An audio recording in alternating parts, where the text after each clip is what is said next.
Butter or margarine? It's a choice many of us make every single day without a second thought. That golden, creamy pat of butter melting into the crevices of our morning toast, or the smooth, convenient spreadability of margarine straight from the tub. This seemingly simple decision in the dairy aisle is the front line of an age-old debate that has been stirring kitchens, influencing government policies, and shaping our understanding of nutrition for over a century. On one side, we have butter, a product with ancient roots, celebrated for its rich flavor and simple natural ingredients, often just cream and a pinch of salt. For millennia, it was an undisputed staple. But in the 20th century, it was cast as a public health villain, blamed for clogging arteries due to its high saturated fat content. This narrative sent consumers scrambling for an alternative. And that alternative was margarine. Born in a French lab in the 1860s as a cheaper substitute for the armed forces, it was later marketed to the masses as the heart-healthy hero. Made from vegetable oils, it was lower in saturated fat and seemed like the perfect scientific solution. Food manufacturers used a process called hydrogenation to turn liquid oils into a solid, spreadable fat. But this process came with a hidden, dangerous cost: the creation of artificial trans fats. For decades, the very product sold to protect our hearts was found to be significantly worse, raising bad cholesterol, lowering good cholesterol, and increasing the risk of heart disease. The hero had become the villain, forcing the industry to reformulate and leaving consumers more confused than ever. So, where does that leave us today? With modern margarines now trans fat-free and butter making a comeback, the question is more complex than ever. Which one is actually better for you? Is it the natural fat from an animal source, or the processed, blended fat from plant sources? Today, we're cutting through the marketing jargon and conflicting headlines. We're diving deep into the history of this food fight, breaking down the latest science on saturated fats versus modern vegetable oil blends, and exploring how each one performs in your kitchen, from baking the perfect cookie to searing a steak. We'll even look at the environmental and ethical impacts behind your spread. Stick around, because the clear-cut answer you've been looking for might not be what you expect. If you're ready to become a more informed consumer, cut through the confusion in the grocery store and make choices that are genuinely better for your health and your wallet, then you're in the right place. Do us a huge favor and hit that subscribe button now to join the Consumer's Choice Top 5 family, where we empower you with evidence-based insights every week. And before we get started, help us out by tapping that like button and sharing this video with someone who might find it useful. We also want to know where you stand right now. Are you Team Butter or Team Margarine? Drop your choice in the comments below. We love hearing from you and read every single one. Now let's get into it. For thousands of years, one golden fat reigned supreme in kitchens across the globe: butter. Its history is as rich as its flavor. Legend suggests it was discovered by accident when a nomad carrying milk in a sheepskin bag on horseback found the constant churning had created a delicious, solid fat. From ancient Rome to the Viking era, butter was a cherished food, a symbol of prosperity made from one simple ingredient: cream. The process was natural: just agitate cream until the fat globules clump together. This wholesome, traditional image is what made butter a staple for centuries. But in the 19th century, a challenger appeared. The story begins not in a kitchen, but with an imperial decree. In the 1860s, Emperor Napoleon III of France, concerned about feeding his troops, offered a prize for a cheap butter substitute. A French chemist, Hippolyte Maigre, answered the call. His invention, originally made from beef tallow and skim milk, was named margarine. It wasn't designed to be healthier, just cheaper and longer lasting, a food product born from industrial necessity. For decades, they coexisted. But the real battle began in the mid-20th century. As heart disease rates skyrocketed, a panic set in. The scientific community began to point the finger at a single culprit: saturated fat, the kind found in butter. This diet heart hypothesis took hold, and suddenly, butter was public enemy number one. Margarine, made from vegetable oils and low in saturated fat, was perfectly positioned as the hero. It was marketed as the modern, scientific, and heart-healthy choice for the forward-thinking family. There was just one major hidden problem.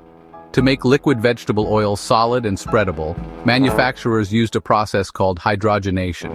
This created something new and dangerous: trans fats. For years, we unknowingly consumed these artificial fats, believing we were making a healthier choice. We now know that industrial trans fats are a cardiovascular nightmare. raising bad LDL cholesterol while lowering good HDL cholesterol. The very product promoted to save our hearts was, in fact, a significant health risk. This shocking revelation completely upended the debate and changed everything. Let's start with butter. It's natural, made from cream, and often praised for its rich flavor. It contains fat-soluble vitamins like A, D, E, and K. But here's the kicker. It's about 63% saturated fat. Too much saturated fat can raise LDL cholesterol, often called bad cholesterol, increasing the risk of heart disease. Plus, it's calorie-dense. Just 1 tablespoon packs about 100 calories. Now, margarine. It's typically made from vegetable oils, so it has more unsaturated fats, the kind linked to lowering cholesterol and improving heart health. That sounds great, right? But the catch is processing. For decades, margarine was made using hydrogenation, which produced harmful trans fats. Those have largely been banned today, but cheaper margarines can still contain additives, fillers, and refined oils. Here's a quick head-to-head. Butter. Natural, flavorful, rich in vitamins, but high in saturated fat. Margarine. Lower in saturated fat. Higher in good unsaturated fats, but often more processed. Dietitians today recommend limiting both, but if you must choose, soft, non-hydrogenated margarine usually comes out slightly healthier than butter. But wait, this isn't just butter versus margarine anymore. Today you'll find grass-fed butter, which has more omega-3s and antioxidants, and margarine blends with olive oil or avocado oil. These options strike a balance, giving you flavor, nutrition, and fewer unhealthy fats. Here are some quick shopping hacks. Check the label.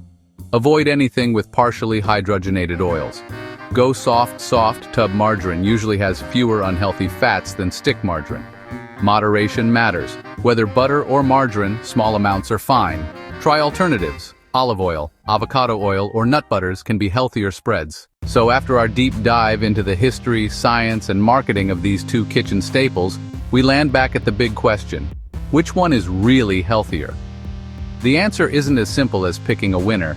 It's about understanding the trade-offs and choosing what's right for you. If you value natural simplicity and tradition, butter has a strong case. It's a whole food made by churning cream, a process our ancestors would recognize. In an age of clean labels where consumers are wary of long, chemical-sounding ingredient lists, butter's purity is its biggest selling point. It's just cream and maybe salt. That's it. This connection to a natural, time-honored food provides a psychological comfort that's hard to beat. However, this natural halo comes with a high concentration of saturated fat, which major health organizations like the American Heart Association recommend limiting for optimal cardiovascular health. This is where modern margarine and oil-based blends enter the picture. If you're actively managing cholesterol or focusing on heart health, these spreads are often the better bet. They are specifically formulated to be low in saturated fat and high in beneficial unsaturated fats, both monounsaturated and polyunsaturated. Many are now fortified with plant sterols and stanols, compounds that have been clinically shown to help lower LDL or bad cholesterol. It's vital to remember the margarines of today are not the trans fat-laden sticks of the past. Thanks to reformulation, a soft, non-hydrogenated tub margarine is a completely different and much healthier product. So what's the real answer? It's that context is king. The truly healthiest choice depends entirely on your individual health profile, your diet, and how you plan to use it. There is no universal winner. The real keys are balance, moderation, and making smart, informed choices. For an athlete needing dense, quick energy, the source of fat might be less critical than for someone with a family history of heart disease. Being mindful of portion size is arguably more important than the choice itself. A standard tablespoon of either butter or margarine clocks in at around 100 calories. Using a thin scrape instead of a thick slab makes a huge difference over time. And consider the application.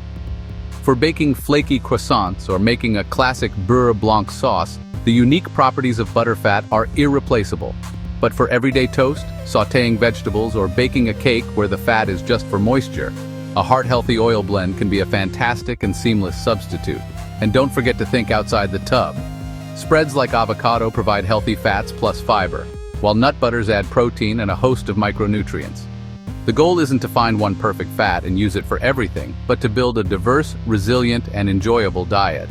The butter versus margarine debate is a perfect microcosm of modern nutrition, a complex story involving science, tradition, big-budget marketing, and personal values. Your job as a savvy consumer is to look past the pastoral farm imagery or the futuristic health claims on the package, turn it over, and read the label. If this deep dive investigation helped you feel more confident in the grocery aisle, do us a huge favor and smash that like button. It really helps more people find this video and cut through the confusion. And for more weekly videos packed with smart tips, money-saving hacks, and unbiased health insights, make sure you subscribe to Consumer's Choice Top 5. We're committed to giving you the evidence-based information you need to make the best choices for you and your family. Our next investigation is coming up soon, so hit that bell to be notified. Know someone who still swears by one or the other? Share this video with them and let's settle this debate once and for all using facts, not just habit. And now, the final verdict comes from you. After weighing all the evidence, where do you stand? Are you team butter or team margarine? Drop your answer in the comments below, but don't stop there. Tell us why. Is your choice based on taste, health, baking performance, or pure nostalgia? We want to hear your stories and personal experiences. We'll be reading through all of your thoughtful responses and we'll feature the most interesting ones in an upcoming community post. Let the great spread debate officially begin.